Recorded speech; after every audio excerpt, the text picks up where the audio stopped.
Ce 21 mars 2010 à Washington, ils étaient des centaines de milliers à réclamer l'accès à la citoyenneté pour les 11 millions d'immigrants sans papier aux États-Unis, l'immense majorité des hispaniques.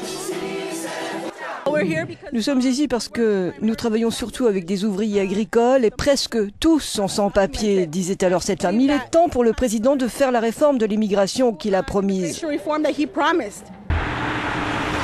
Les Latinos représentent 10% de l'électorat américain et leur nombre ne cesse d'augmenter. Avoir leur soutien est impératif pour les deux partis. Et le sénateur républicain de la Floride, Marco Rubio, l'avait bien compris pendant la dernière campagne présidentielle. Il y a un nombre croissant d'électeurs latinos dans les États clés comme la Floride et la Virginie. Les électeurs ne sont pas mariés à un parti ou à un autre. Ils ne votent pas pour tel parti. Les électeurs latinos votent pour le meilleur candidat. Ce qu'ils ont fait en votant pour Barack Obama et sa promesse de réforme de l'immigration. Une réforme qui veut porter un regard positif sur les nouveaux arrivants, comme l'expliquait l'étoile montante du Parti démocrate et maire de San Antonio, Julian Castro.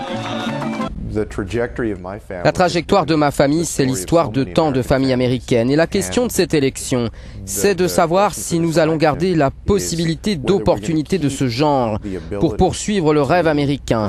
Si nous allons garder cela bien vivant dans les années à venir ou si nous allons faire marche arrière. Mais l'immigration, ce n'est pas seulement de la politique, c'est aussi de l'économie et de la démographie. Les économistes insistent sur le fait que beaucoup d'entreprises manquent de main-d'œuvre, notamment dans l'agriculture. Les Américains ne veulent pas travailler dans les champs. Ils ne veulent absolument pas. Ils ne pourraient plus faire ça.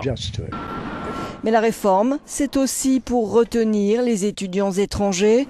On estime que 40% des scientifiques aux États-Unis sont des immigrants, d'ailleurs 2 fois plus enclins à entreprendre que le reste de la population.